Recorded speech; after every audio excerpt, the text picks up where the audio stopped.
It is the 29th of April 1945. The Second World War is coming to an end. At the Royal Palace of Caserta in southern Italy, delegates meet to sign the surrender of all German and Italian forces in the peninsula, handing the final victory to the Allied powers. However, Hitler is still alive in his Berlin bunker, meaning that this agreement is an act of treason, orchestrated by one of the Third Reich's highest-ranking SS officers and Heinrich Himmler's right-hand man. His name, Karl Wolff, the SS general who betrayed Hitler.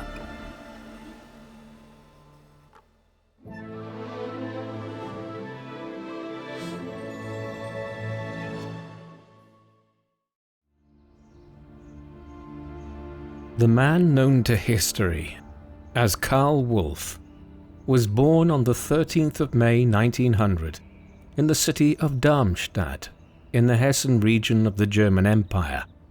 His full baptismal name was Karl Friedrich Otto Wolff. Karl was named after his father. Karl Sr. was a district court judge in the Hessen region, and the family were quite affluent based on his professional success. Karl's mother was Lily Wolff. She and Karl Sr. had a daughter as well. Karl's sister was named Lily after their mother. Markedly little is known about Karl Wolff's early life. He received a good education and grew up in a wealthy household. Despite his father's profession, Karl appears to have harbored a desire to become a soldier in his teenage years. He was soon afforded the opportunity.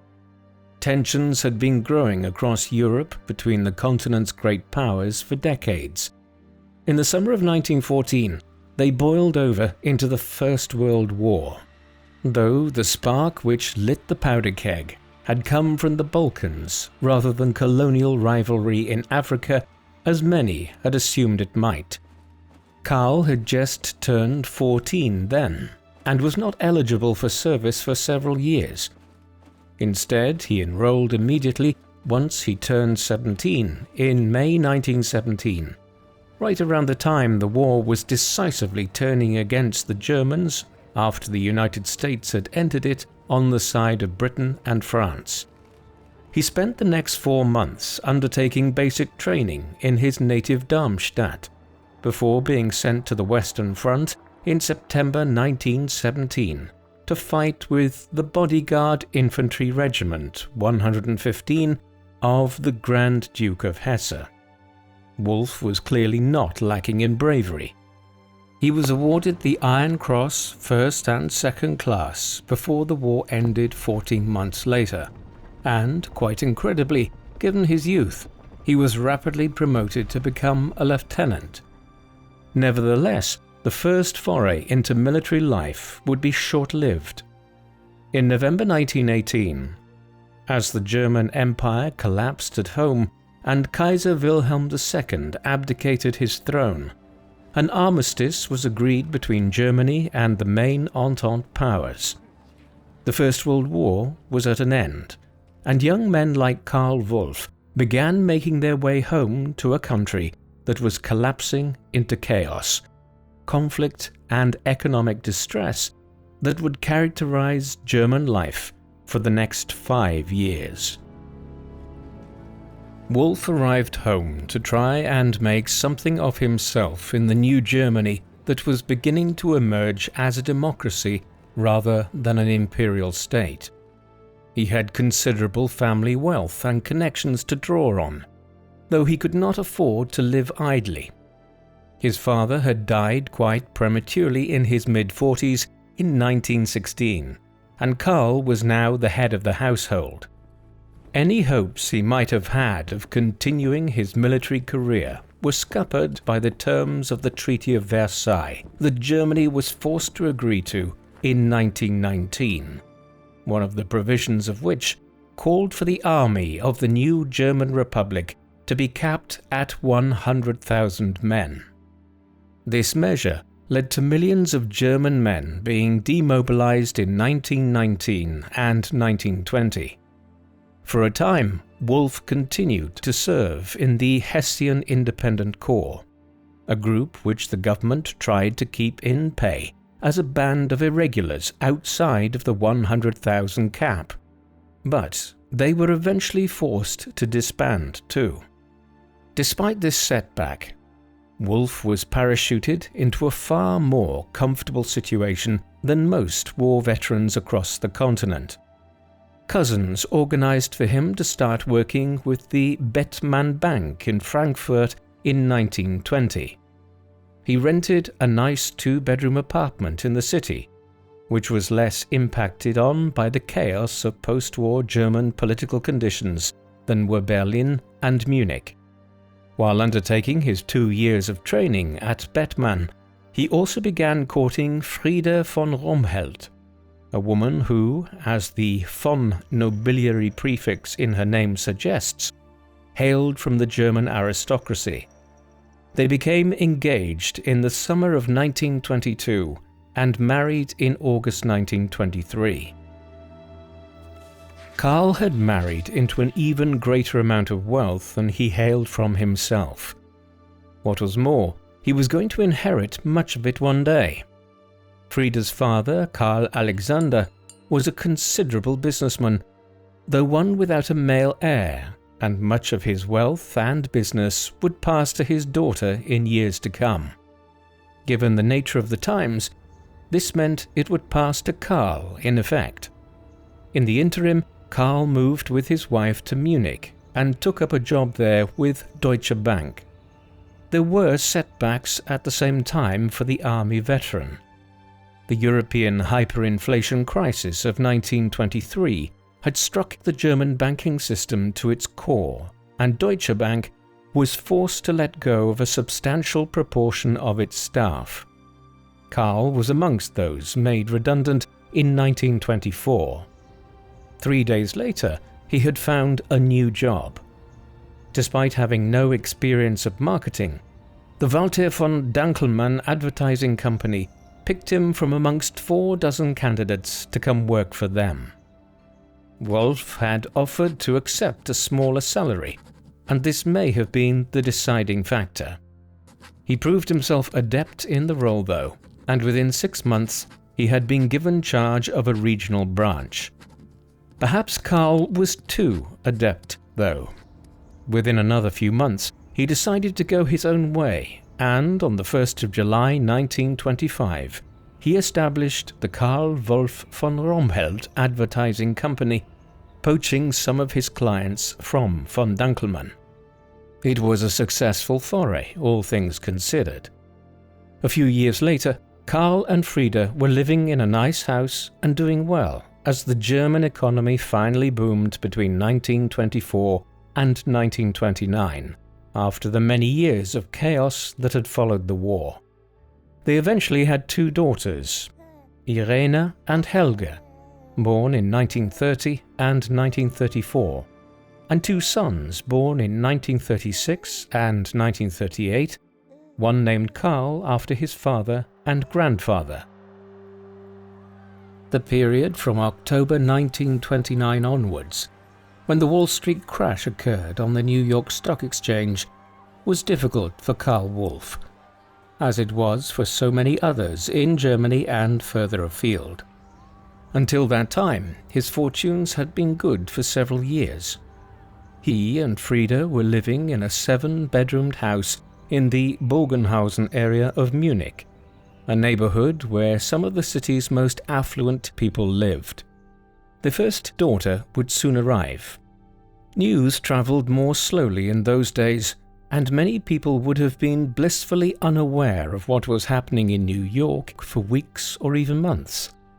It was only as 1930 went on that millions of people in Germany either lost their jobs, their savings, or had their lives impacted in some other ways. By the time federal elections to the German parliament, the Reichstag, were held in September 1930, the mood of the country had turned. The Nazi Party, a radical far-right outfit who had once tried seizing power militarily in Munich through the beer hall putsch, back around the time Wolff had moved to the city to take up his position with Deutsche Bank, saw an enormous growth in their support to become the second largest political party in the country. And they only continued to go from strength to strength from there. In 1932, they became the largest party in Germany, with nearly 2 out of every 5 Germans voting for them. Finally, early in 1933, their leader, Adolf Hitler, became Chancellor of Germany, and they quickly transformed the country into a one-party fascist state. Wolff had continued to operate his advertising and public relations company during these years, though he would eventually sell it in 1933. He was already deeply involved with the Nazis by the time they seized power. He had joined the party after their success in the Reichstag elections of September 1930 and held member number 695,131. This meant he was tarnished in the eyes of many old-time Nazis with being a September recruit, someone who had joined the party after the September 1930 elections. An opportunist, in other words. For his part, Wolff would always maintain that he had been in agreement with Nazi policies as far back as 1923, and might have joined the party and taken part in the beer hall putsch that year, had it not been for his wife's strict orders when they married that he was to remain outside of politics. This was probably a completely spurious story. When he did join the Nazis in the early 1930s, he showed himself to be committed to the cause. In addition to becoming a party member, on the 7th of October 1931, he joined the SS, the paramilitary organization within the Nazi movement led by Heinrich Himmler. At the time that he signed up to them, the SS were a small operation, dwarfed by the SA, the much larger Nazi paramilitary outfit led by Ernst Röhm. However, following the Night of the Long Knives in the summer of 1934, the murder of Röhm and the depoliticizing of the SA, the SS rose under Himmler to become a very powerful entity within Nazi Germany, responsible for the state security services and eventually for operating the concentration camp system across wartime Europe. In the early days of his involvement with them, Wolff was not a major player of any kind in the Nazi Party or the SS. As a new member of the party and paramilitary organization, he was one of just hundreds of thousands of people who had joined each year in 1930, 1931 and 1932. He soon managed to distinguish himself, though. A senior Nazi figure in Bavaria, General Franz Ritter von Epp, needed a new secretary and wrote to the SS requesting someone who was good with paperwork and was an army veteran. Wolff was sent to him. His tasks increased from there. In 1932 and 1933, he was often called on to show potential allies of the party around their offices and other Nazi sites in Bavaria. Wolff was evidently a reasonably smooth individual when it came to trying to convince businessmen in Munich in those days that the Nazis might be the salvation of Germany, and that they should help fund the rising Nazi movement in the hope of acquiring political favor later on. Himmler noted both his organizational abilities and his skillful management of people, and by the summer of 1933, he was increasingly employing him as both his personal assistant and as a staff manager within the SS. It was a good time to be entering Himmler's inner circle. Even before the Night of the Long Knives in the summer of 1934, the range of powers and responsibilities Hitler was granting to Himmler and the SS was expanding as the Nazis took over every element of German society. Wolff's ascent within Nazi circles, and particularly within the SS, continued through the 1930s. It was built on two things: his relationship with Himmler and his abilities as a bureaucrat. At the same time, he proved endlessly biddable. In 1936, Wolff, who was a leading member of his local Protestant congregation for years, left the church, an institution which Himmler viewed poorly. Instead, he began adhering to elements of German esotericism that Himmler and the SS upper brass showed favor towards. He gained promotion in tandem with his social and cultural immersion in the SS. In 1936, he was elected to the Reichstag.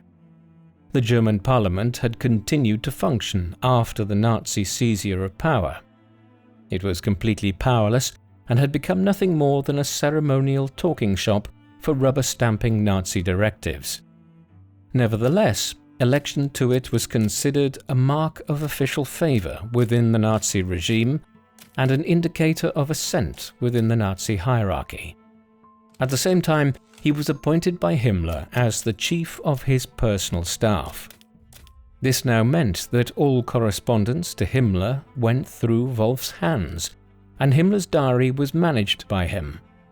As the SS became ever more powerful, this made Wolff a figure of substantial standing. The following year, his boosted position was reflected in his promotion to the rank of SS Gruppenführer, a group leader. Throughout all of this, Wolff's contacts with individuals within the Nazi regime other than Himmler increased. He had contact with Hitler himself, as well as figures like Hermann Göring and Joseph Goebbels. It was also during these years that Wolff first became familiar with the likes of Reinhard Heydrich, Adolf Eichmann, Heinrich Himmler, Odilo Globocnik, and Theodor Dannecker, who were all members of the SS and who would all play prominent parts in the Holocaust in years to come. One further element of Wolff's ascendancy in the 1930s was his role in the Ahnenerbe. This was a body that was set up by the SS in 1935. It means ancestral heritage, and was designed as an organization that would research the heritage of the German people in line with the Nazis' racial ideology. The organization was staffed by a range of German academics and staff who were willing to engage in a form of esoteric historical inquiry and pseudoscience to promote a linear version of Germanic history whereby the German people were descended from the Aryans. The party's racial views were then imposed onto this by coming up with theories about the supposed racial inferiority of groups such as the Slavs and Jewish people. Within a few months of it being established, Wolff was effectively managing much of the Ahnenerbe's activities. This led him into strange territory at times. Himmler's views and interests were eclectic enough that Wolff was periodically sent off to negotiate the purchase of one bogus relic or another that the SS leader had been convinced was relevant to the alleged glorious past of the German people. One such acquisition was the Ure Linden Chronik, a manuscript which had long been proven to be fake. Wolff also ended up having to hold discussions with academics who were arguing in favor of the widely discredited cosmic ice theory that Himmler had a penchant for believing in. On a more sinister level, the bogus research and pseudoscience of the Ahnenerbe during the 1930s would soon lead to criminal experiments on the inmates of the Nazi concentration camps by SS doctors like Josef Mengele in years to come. Wolff was peripherally aware of these experiments owing to his involvement with the Ahnenerbe. Wolff's ascendancy up the hierarchy of the Nazi and SS establishment had taken place against the backdrop of a growing militancy. It had always been the intention of the Nazis to begin a new war in Europe. one in which they would reclaim the lands Germany had lost at the end of the First World War, and also conquer vast new Lebensraum, or living room, in Eastern Europe. This could not be entered into quickly though. When Hitler came to power in 1933, Germany was still restricted to an army of 100,000 men on paper and could not establish tank divisions or an air force under the terms of the Treaty of Versailles. Over the next few years, the Nazis began systematically dismantling these restrictions.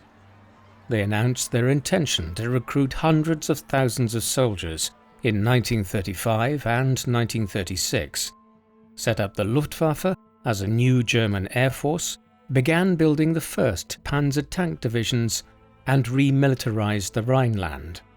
They had also attempted to force through the Anschluss, or political union with Austria, but an indigenous corporatist movement there, the Fatherland Front, resisted their initial efforts in 1934.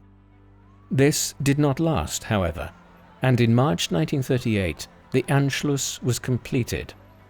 6 months later came the Munich Conference, where the leaders of Britain and France failed to curb German aggression.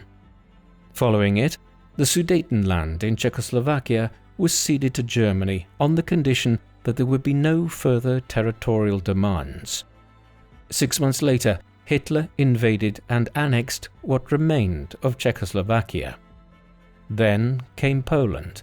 It was a bridge too far for Britain and France, and when Germany invaded its eastern neighbour on the 1st of September 1939, the British and French responded with their own declarations of war 2 days later. The Second World War had begun. Wolff would play a role on numerous fronts during it. In the first 2 years of the war, Wolff was largely stationed in Berlin, where he acted as a liaison between Himmler and Hitler. He also performed a range of other duties. Some of this was concerned with the security services. During the war, the SS were effectively in charge of the concentration camp system, the police services across occupied Europe, the Gestapo policing within Germany itself, and even Interpol. As one of Himmler's right-hand men, Wolff had large responsibilities in all of these spheres. Moreover, his workload only continued to increase as the Nazi Third Reich expanded. Poland was conquered first in September and October 1939. Then Denmark and Norway in the late spring of 1940, followed by France and the Low Countries that summer. Wolff would have very little direct role to play in affairs in Western Europe. Instead, it was mostly matters relating to Germany and Poland which came across his desk. Early on, he was already complicit in a range of war crimes as the Nazis murdered tens of thousands of people as soon as Poland was occupied. Things would only get worse over the years that followed, and Wolff was always hovering near those who were in charge of these events. His work also involved a range of unexpected jobs. In November 1939, for instance, he was tasked with gathering information on the movements of Georg Elser, a lone actor who had tried to assassinate Hitler at the annual commemorations of the Beer Hall Putsch of 1923 in Munich. Weeks later, he was charged with some delicate diplomacy concerning the border with Italy in Austria. In the summer of 1941, Wolff's working arrangements soon changed. On the 22nd of June, Operation Barbarossa, the mass invasion of the Soviet Union by 3 million German military personnel and their allies, the Romanians, Hungarians and Italians, commenced. With this, Hitler headed eastwards to reside at the Wolff's Lair, an elaborate military headquarters and bunker built near Rastenburg in East Prussia. This would be his base of operations near the Eastern Front for much of the next 3 years.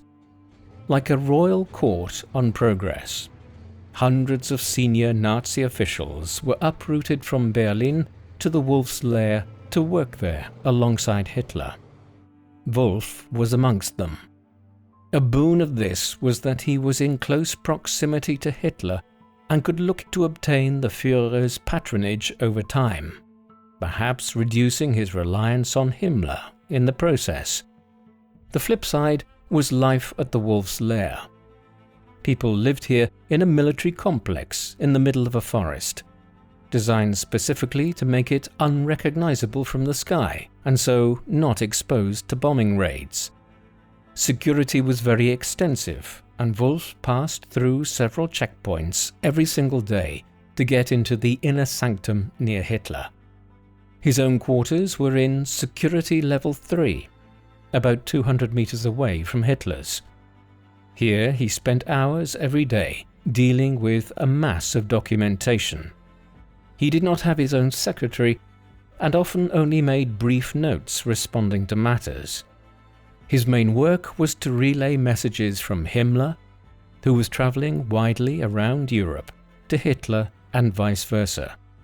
He was surrounded by the same faces each day, some of them leading members of the SS and the Wehrmacht, dining in the common mess hall and in the evenings often congregating to listen to Hitler's meandering speeches about all manner of things late into the night. Wolff was not constantly ensconced in the Wolff's lair between the summer of 1941 and the summer of 1943. He travelled away from East Prussia quite regularly. Often these sojourns were highly incriminating. Within a couple of months of the invasion of the Soviet Union, reports were coming in regularly about how many of the less sinister German army commanders were concerned about the actions of the Einsatzgruppen, the SS death squads who travelled in the rear of the Wehrmacht.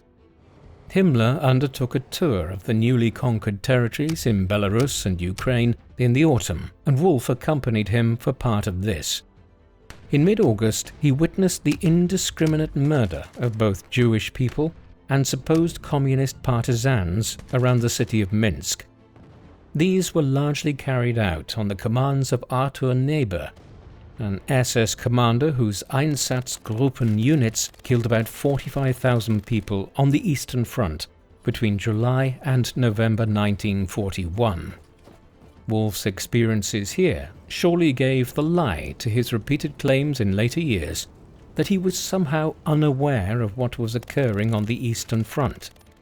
Crucially, his testimony concerning what occurred around Minsk in August 1941 changed between when he was first called to testify before numerous courts in the second half of the 1940s and when he was on trial again in 1964. Indeed, Wolff may have been present for a key episode in the development of the final solution. It was while in Belarus that autumn that Himmler and Wolff observed a group of Jewish people being murdered by the Einsatzgruppen using converted trucks into which gas was piped. Himmler, according to Wolff's description, was shaken by the experience and vomited. It was seemingly after reflecting on this that Himmler began advocating for a more bureaucratic method of mass murder, one in which the process of murder would be divided up and gas would be used in a more clinical way to avoid the SS rank and file having to deal with the full psychological impact of what they were doing. The decision to begin transporting Europe's Jewish people to death camps in Europe and gassing them there was developed over the next several months. Far from being somebody who was only on the fringes of the Holocaust and largely unaware of what was occurring, as he later claimed, Wolff was actually front and center to its dreadful development on the Eastern Front. Despite Wolff making the typical claims after the war that he was unaware of exactly what was occurring in the death camps of Poland, in the late summer and autumn of 1942, he was absolutely central to one of the key episodes in the Holocaust. This was Gross Aktion Warsaw, a 3-month-long operation whereby the Warsaw Ghetto was liquidated and its inhabitants were sent to the 6 death camps that had been established in Poland: Auschwitz-Birkenau, Treblinka, Sobibor, Chełmno, Belzec, and Majdanek. The ghetto had been established as a walled city within Warsaw late in 1940, where hundreds of thousands of Polish Jews were made to live on near-starvation rations for the next year and a half. After the adoption of the final solution late in 1941, and the organizational commencement of it following the Wannsee Conference in the suburbs of Berlin in January 1942, plans were initiated to liquidate the ghetto and move the Jewish people from there to the death camps. There were organizational difficulties involved in this. There were nearly 500,000 people in the ghetto, but no train to remove them to the camps. Wolff was effectively in charge of organizing the trains that transported the Jewish prisoners of the ghetto to the camps. Treblinka was the main destination, owing to its proximity to the east of the Polish capital. By August 1942, 5,000 people per day were being moved. Wolff would later claim that he had been informed that the people of the ghetto were being sent to some sort of reservation on the trains, and that his role had simply been to make a few phone calls to aid the logistics of the operation. His excuse was utterly implausible. As he was beginning the logistical work of overseeing the liquidation of the Warsaw Ghetto in the summer of 1942, Wolff received news of a major development in Prague. Reinhard Heydrich, who by then was effectively the second in command of the SS, just below Himmler, and the overseer of much of the security branches of the Third Reich, had been appointed as the acting governor of the Protectorate of Bohemia and Moravia, the occupied territory of Czechoslovakia, in the autumn of 1941. After a half-a-year-long reign of terror there, he was attacked and badly wounded by the Czech resistance while being driven near Prague on the 27th of May 1942. Heydrich did not die immediately. He had sustained severe injuries, though, from which he died a week later in hospital. His death constituted the foremost successful assassination of a Nazi official during the Second World War. It also left a gap at the top of the Reich security forces and a vacant position as Himmler's second-in-command within the SS. Wolff was one of the individuals who stood to potentially gain from this, and in the second half of 1942 had his eye on the position of Chief of the Reich Security Main Office. Himmler took on this role on an interim basis and evaluated who might succeed Heydrich. Wolff was one candidate. Walter Schellenberg, one of the leading figures of the SS and the Abwehr, the Foreign Intelligence Service, was another. Ultimately, though, the position was given to Ernst Kaltenbrunner in January 1943, a long-standing member of the SS from Austria. For the remainder of the war, there was competition between individuals like Wolff, Kaltenbrunner, and Schellenberg. There were reasons for Wolff being passed over for the position of Chief of the Reich Security Main Office.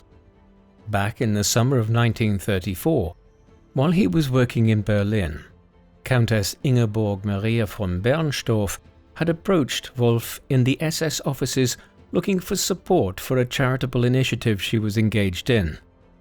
The Countess was the daughter of a Hamburg businessman, and the family had married into the aristocracy. She and Wolff soon began an affair, and in 1937 she bore him an illegitimate son. By the early 1940s, Wolff was living a double life, with his wife and children living in a 10-room house on the banks of Lake Tegernsee near the Alps in Bavaria, while in the Charlottenburg district of Berlin, the Countess lived with 2 children from an earlier marriage and Karl's illegitimate son. It was here that Wolff spent most of his time, and by 1942 he had decided that he wished to divorce his wife and marry Ingeborg. The complication was that the divorce and remarriage of any SS member had to be approved by Himmler. The SS leader was entirely opposed to sanctioning it.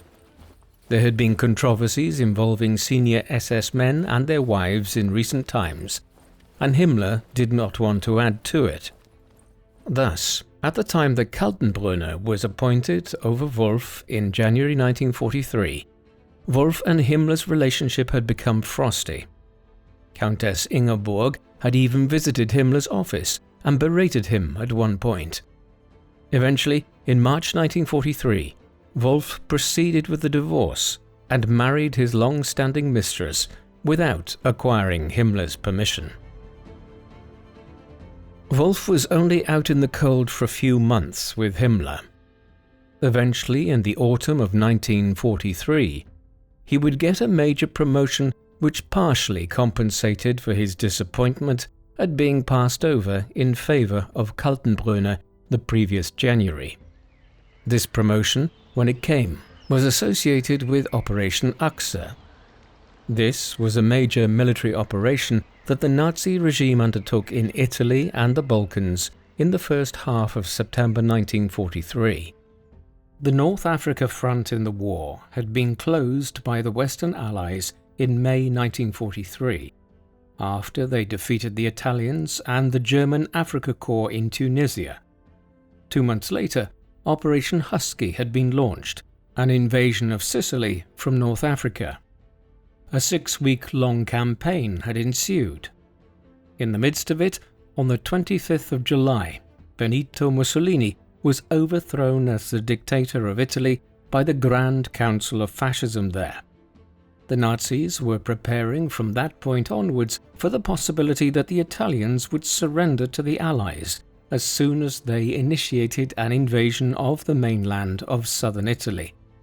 Thus, Operation Achse was planned to take over the Italian-controlled lands in Italy and in the Balkans, as well as placing the Italian armed forces under German leadership, in the eventuality of an Italian betrayal. When the Italian fascists duly turned on their Nazi allies at the beginning of September 1943, Operation Achse was put into action. The Germans seized control of northern and central Italy and created an Italian puppet state in the north, headed by Mussolini, though in reality it was now a government of German occupation. Wolff was sent here in September 1943. The decision to appoint Wolff to a senior command in Italy merits some consideration. He was appointed directly by Hitler after being summoned to meet him at the Wolff's lair near Rastenburg on the 27th of July 1943. This was just 2 days after the overthrow of Mussolini in Rome, and highlights how quickly the decision was taken by the Nazis to overthrow the Italian government after the Italian dictator was removed from power, though weeks before the Italians decided to ally with the Americans and British. Wolff's qualifications for a senior role in Italy seem flimsy on first assessment. He did not, for example, speak Italian, a fairly crucial gap in his skill set. Conversely, he had some experience of dealing with the Italian fascists, and also was quite familiar with northern Italy, the place where he would primarily be operating out of.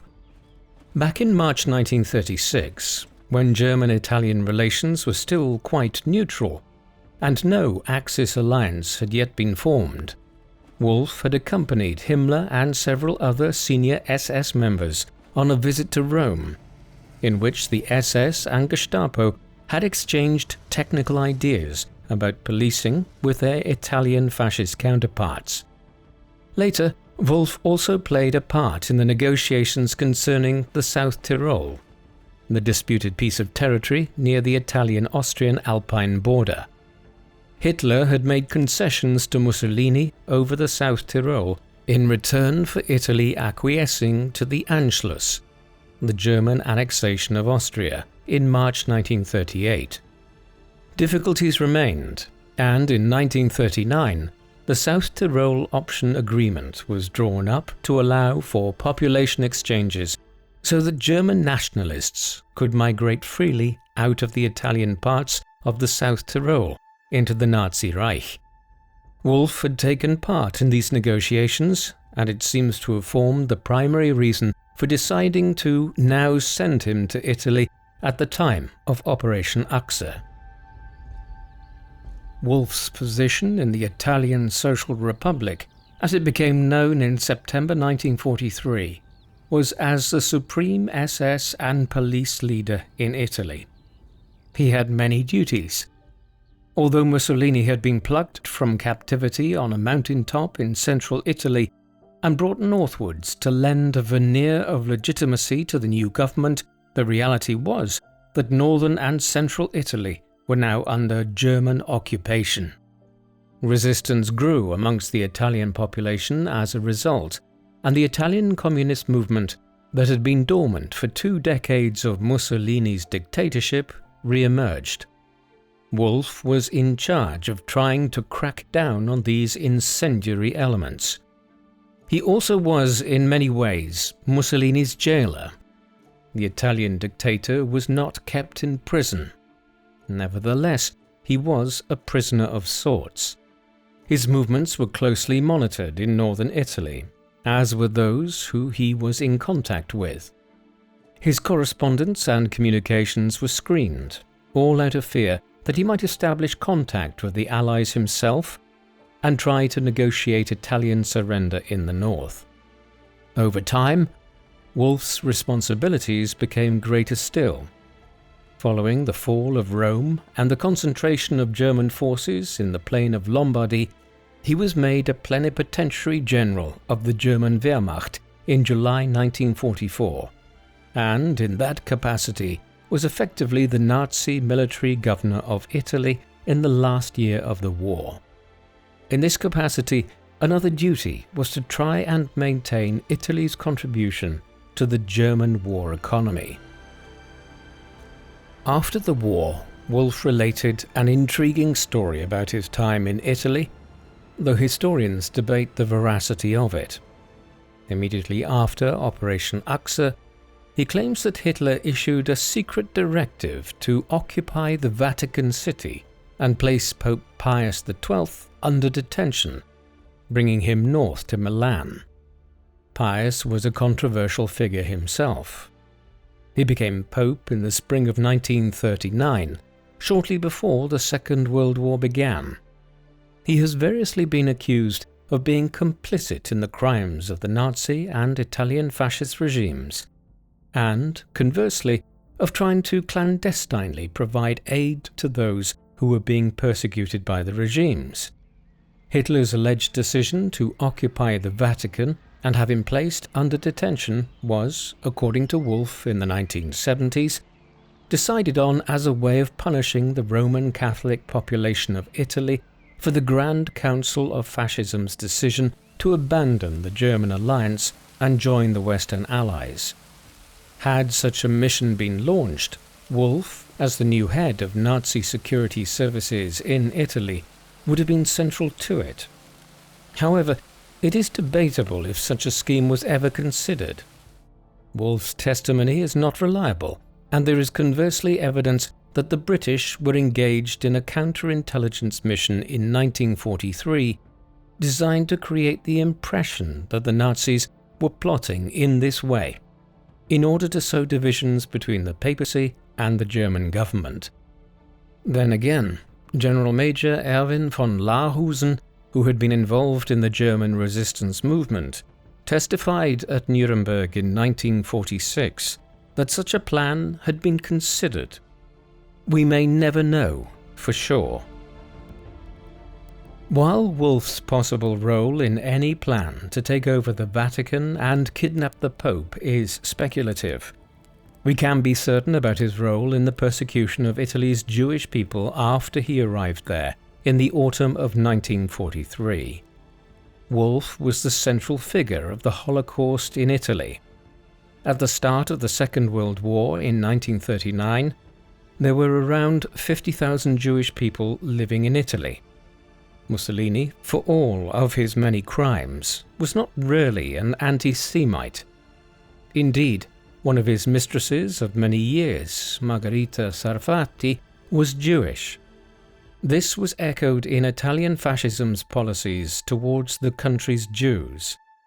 They were not intensely persecuted, and the Holocaust had not been extended into the country in any substantial fashion under Mussolini. That changed with the German takeover in September 1943. Wolff was given clear directives to commence the detention of the country's Jewish people and their deportation to Auschwitz-Birkenau. Wolff appointed a number of SS men like Odilo Globocnik, Theodor Dannecker, and Karl Brunner, who had been heavily involved in implementing the Holocaust in Poland and other countries like Greece, to positions under him in Italy. Over the next year and a half, this team, under Wolff, oversaw the arrest of a substantial proportion of Italy's Jewish people and their deportation to Auschwitz, where many died. One of those who survived was Primo Levi, the Jewish-Italian chemist and writer, whose books, particularly If This Is a Man, later described the situation for Italy's Jews after Wolff became head of the security forces in the country. In all, about 20% of Italy's Jewish people died in the Holocaust, most as a direct result of Wolff's activities. The war situation was deteriorating sharply for Nazi Germany and its allies following Wolff's appointment in Italy.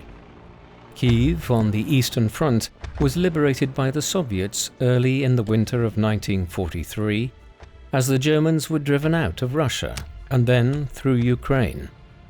Further north, the Russians began pushing into Belarus and Poland in ever greater numbers the following spring.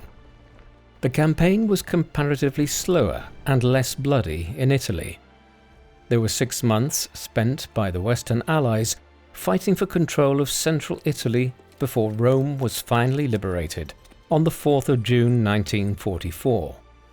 The slow progress is partly explained by the fact that the Americans, British and others were massing their troops in England for the D-Day landings in Normandy and the opening of a Western Front in France.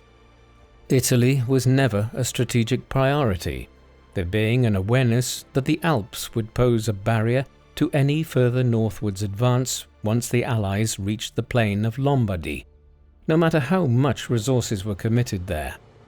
Paris was liberated in the second half of August 1944, as was the port of Marseille in southern France, followed weeks later by Brussels. Although abortive campaigns into the north of the Netherlands and the German counterattack at the Battle of the Bulge in the winter of 1944 slowed progress, by the spring of 1945, the Western Allies had entered Western Germany and were fanning out across the country.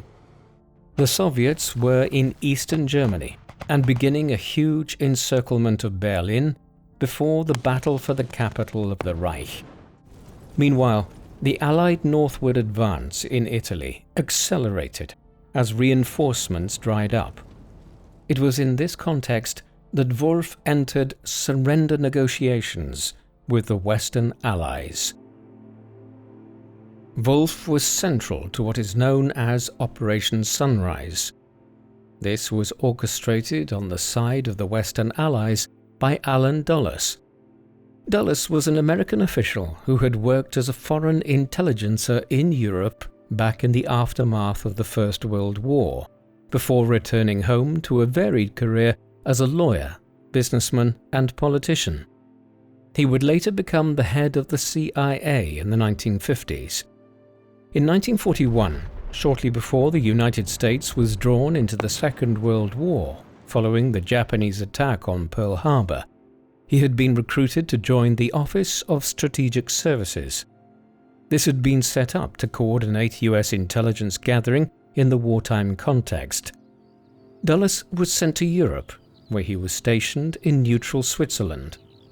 There he developed a network of contacts across the continent between 1942 and 1945.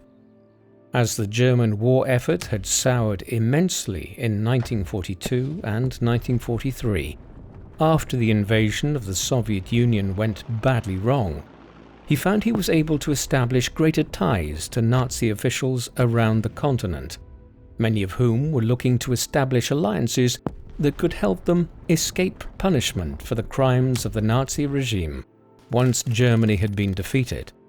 For instance, he was able to gather a substantial amount of information concerning the German V-1 and V-2 rocket programs. It was also through Dulles' contacts that he heard that Wolff was open to making the quick journey over the Italian border to Switzerland to discuss potential surrender terms in the spring of 1945. The ensuing negotiations were codenamed Operation Sunrise. The negotiations were already quite advanced before Wolff headed to Switzerland. In February, he had sent a proposal to Dulles. In this, Wolff did not necessarily state that he would surrender his forces in Italy to the Western Allies. Instead, he stated that he would withdraw from northern Italy.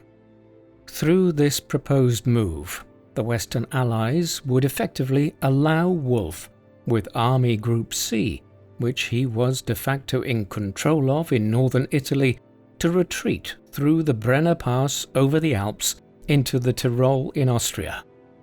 He would then lead his forces to Vienna to protect the Austrian capital from the advancing Red Army.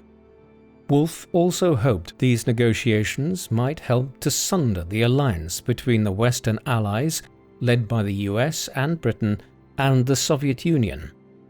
Wolff met with representatives of Dulles in the city of Lucerne in Switzerland on the 8th of March 1945 to discuss this further.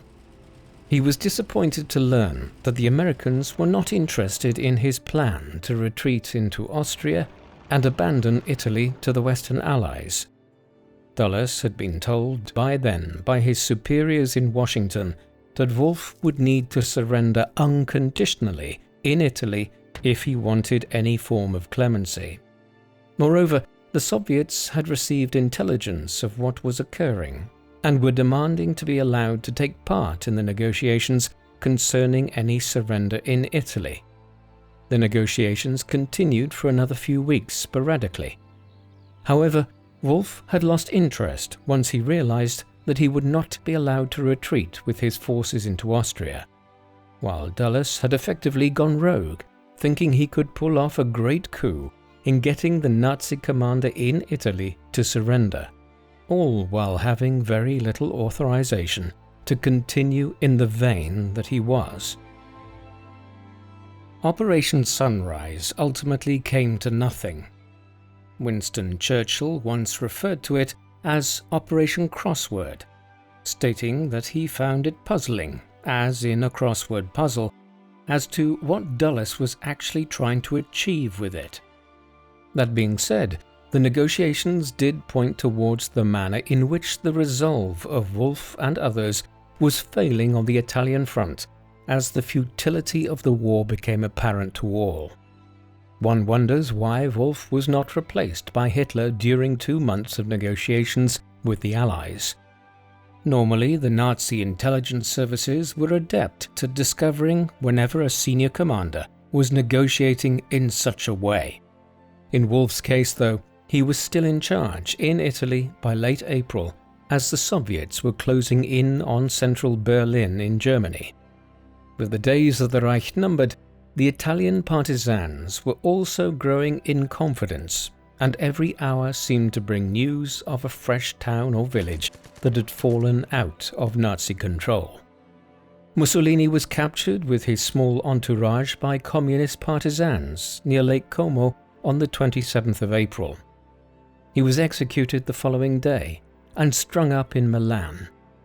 That same day, Wolff, who had been considering unequivocal surrender for several days, met with his German and Italian colleagues, during which meeting they agreed that defeat was inevitable within a few days, with the Allies advancing ever further north into the plain of Lombardy and the partisans everywhere. Thus, the following day, the 29th of April 1945, Wolff signed the surrender at Caserta, whereby Army Group C agreed to officially lay down their weapons, bringing the Italian campaign to an end. In doing so, Wolff directly disobeyed Hitler's orders to engage in scorched earth tactics and to fight to the end. The Articles of Surrender stipulated that the Nazi forces in northern Italy would only surrender on the 2nd of May. Wolff consequently spent the few days after agreeing to the surrender at Caserta moving around the Italian-Austrian border to confer with various Nazi and SS commanders there. There was still fighting ongoing, for no logical reason. Word was also coming through every hour of the chaotic developments in Berlin, where Hitler had taken his own life on the 30th of April, only to have his designated successor, Joseph Goebbels, do the very same thing a day later. Eventually, in the absence of any clearer idea as to what he should do, Wolff made his base at the town of Bozen, near the Italian-Austrian border, and waited for the Allies to show up and detain him. When they did, they placed him under arrest there.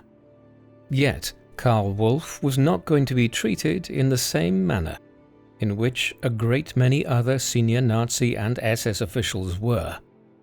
Dulles made numerous interventions on his behalf in the months that followed, and it was decided that Wolff would be shown leniency. He also agreed to cooperate further by testifying at the trials of the Nazi leadership which took place at Nuremberg before the International Military Tribunal. One of the men on trial was Ernst Kaltenbrunner, who was the senior surviving member of the SS. Had it not been for the souring of his relationship with Himmler early in 1943, Wolff could well have been in Kaltenbrunner's seat at Nuremberg. Instead, Wolff was placed under house arrest for a time in Germany in 1947 and served less than 1 full year of a 5-year denazification sentence he was given in 1948. When Wolff was released in the summer of 1949, he was categorized as a minor criminal, and had this downgraded further in the months that followed to Category 4 in the post-war German system, meaning he was classed as a casual participant in the war. In a quite incredible piece of irony, the letter notifying him that he had been downgraded to the status of a casual participant was addressed to, quote, the former general of the Waffen-SS. Classified in this manner, Wolff was able to return to civilian life less than 5 years after the end of the war. He resumed his career in advertising and within short order had obtained a prominent position with the leading magazine in West Germany. He moved to Cologne with his second family, with Ingeborg, and made a good living here in the 1950s. By the end of the decade, he was a millionaire again in modern terms. An unexpected series of events conspired, though, to undermine his newfound post-war success.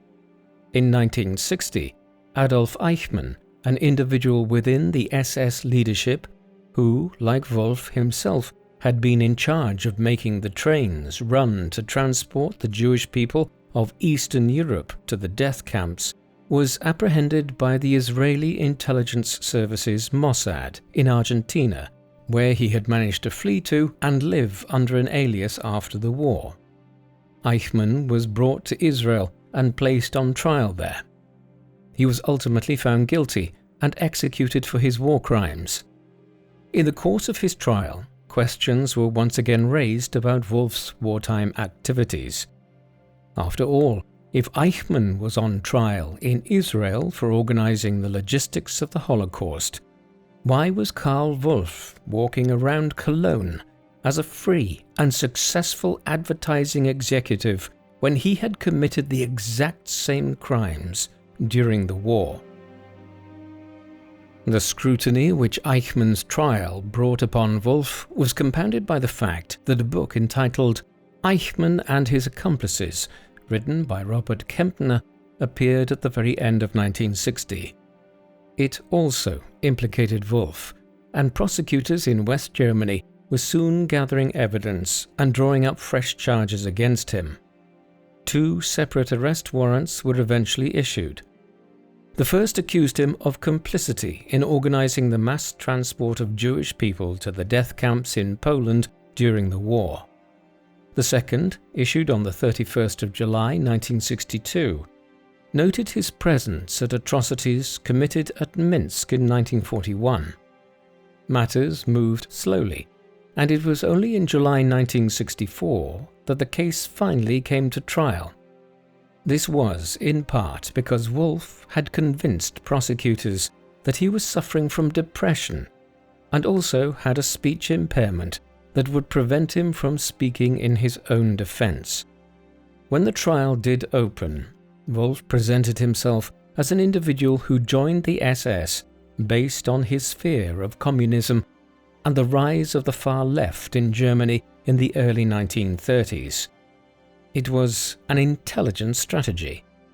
The Berlin Wall had only been built 3 years earlier, and the Cuban Missile Crisis had occurred less than 2 years previously. Portraying himself as an anti-Soviet crusader made sense in this regard. Nonetheless, neither the judge nor the German media were convinced. Whether he was an anti-communist or not had nothing to do with his culpability in mass murdering the Jews of Eastern Europe. Wolff then changed tack, instead claiming he had no knowledge of the final solution. In response, the prosecution had dozens of former members of the SS testify in ways that poked holes in every version of events Wolff put forward. Thus it was that in September 1964, Wolff was found guilty as an accessory to the murder of 300,000 people that he had organized the transportation of from the Warsaw Ghetto to Treblinka in 1942. He was sentenced to 15 years in prison. Wolff was initially imprisoned at Stadelheim and later moved to Straubing in Lower Bavaria. In October 1965, his request for an appeal was rejected. He continued to try and work around the sentence, expending a vast amount of money he had made in the post-war period on lawyers' fees. Eventually, he accepted that the result would not be overturned, and he committed himself to a new job, gluing bags that were being manufactured at Straubing. His second wife requested a divorce while he was incarcerated, though they eventually decided to remain legally married for financial reasons. She went to live in Switzerland thereafter, presumably believing at that time that her husband would die in prison. He was, after all, scheduled to be incarcerated until 1979. It would have surprised her and many others when Wolff was released in August 1969, less than 5 years into his 15-year sentence. This was allegedly on the grounds of ill health and was only meant to be a temporary initiative for 1 year. He never returned to prison, though, and was largely a free man thereafter, though he did have to undertake a yearly physical examination to prove that he was unable to return to prison. One installment in 1973 revealed him to be in worryingly good health, and his reincarceration was considered, albeit ultimately rejected. During the 1970s, he reinvented himself again, becoming a historical consultant of sorts. Viewers of the landmark series on the Second World War, The World at War, which aired in 1973 and 1974 as a 26-episode series, would have seen Wolff appear as an interviewee throughout episode 20, an episode entitled Genocide. It was also during this period that he began pushing the story that Hitler had contemplated kidnapping the Pope in 1943. Wolff tried to portray himself as a man who protected the Roman Catholic Church from the dictator. There were stranger elements to Wolff's years of freedom on recognizance. In the late 1970s, in a development which points towards how blatantly opportunistic he could be, Wolff became a Nazi hunter of sorts. He became an acquaintance and informant for Gerd Heidemann, a German journalist who, amongst other colourful life events, engaged in a 5-year-long affair with Edda Goering, the daughter and only child of Hermann Goering. Heidemann headed off to South America in the late 1970s with the goal of tracking down some of the other senior members of the SS who had escaped to the continent in the late 1940s and 1950s, and who were living under assumed names there. He eventually published revelations about the location of Klaus Barbie in Bolivia and Walter Rauff in Chile. The former the wartime head of the Gestapo in Vichy, France, the latter a former close ally of Heinrich's in the Reich security main office. Wolff provided some details to Heidemann on their possible whereabouts. It was also through Heidemann that Wolff became peripherally involved in the controversy surrounding the fabricated Hitler diaries in 1983 and 1984. Heidemann was eventually charged with fraud over the sale of these for a sum equivalent to $6 million. Authentication of the spurious documents damaged the careers of several highly regarded historians at the time. Wolff appears to have been unaware that the Hitler diaries were forgeries and believed them to be real.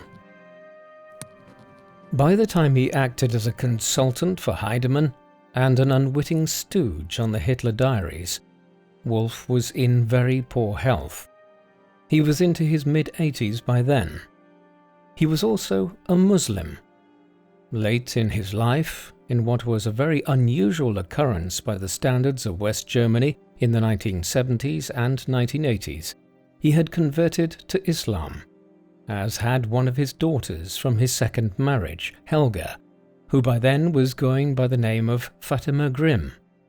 Indeed, it was seemingly under her influence that Karl had converted, she having done so all the way back in 1960. In 1984, Wolff was waiting to be called to trial yet again, though this time as a witness in the fraud trial against Heidemann. He would never make this last date with the law. On the 15th of July, 1984, he died at Rosenheim Hospital. He was buried 4 days later at Prien am Chiemsee in Bavaria.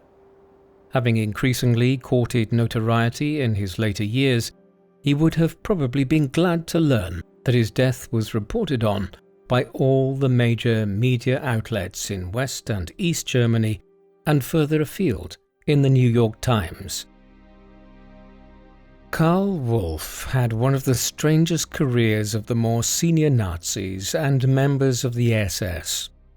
Like many others, he was a veteran of the First World War and an ardent German nationalist. The comparisons broadly ended there, though. After the war, he went into banking and then marketing and public relations. His entry into Nazi politics began in the early 1930s when the party was experiencing an enormous surge in support as a result of the impact of the Great Depression on Germany. Thereafter, he fixed his mast to Heinrich Himmler and rose to a position of considerable importance within the SS, based on his organizational and administrative abilities. Over time, he became a major point of contact between the head of the SS and Adolf Hitler, serving in Berlin and at the Wolff's lair in Prussia after the invasion of the Soviet Union in the summer of 1941. All of this necessarily meant that Wolff was close to those who were organizing and implementing the Holocaust of Europe's Jews, and Wolff was himself implicated in both the liquidation of the Warsaw Ghetto and the mass deportations to the Treblinka death camp. Later, he was appointed to head up the security services in Italy after the Nazis effectively took over the country in September 1943. In this capacity, he was also responsible for overseeing the Holocaust in Italy and for many civilian atrocities. And yet, Wolff managed to escape lightly after the war. His peace negotiations with Dulles in the final stages of the war and his testimony at Nuremberg ensured he was only given a light sentence. Even when he was retired and re-imprisoned in the 1960s, he managed to again gain early release and was partially rehabilitated in the 1970s, becoming a go-to for Nazi hunters and an alleged authority on esoteric elements of Nazi history. Yet, all of this should not fool us. Wolff was one of the highest-ranking members of the SS and a prominent figure in the Holocaust. He should never have been afforded special treatment in the aftermath of the war. What do you think of Karl Wolff? Was he genuine in his efforts to try to bring about a swift end to the Second World War when he began negotiating with Dulles in Switzerland, or was he simply trying to save himself? Please let us know in the comment section, and in the meantime, thank you very much for watching.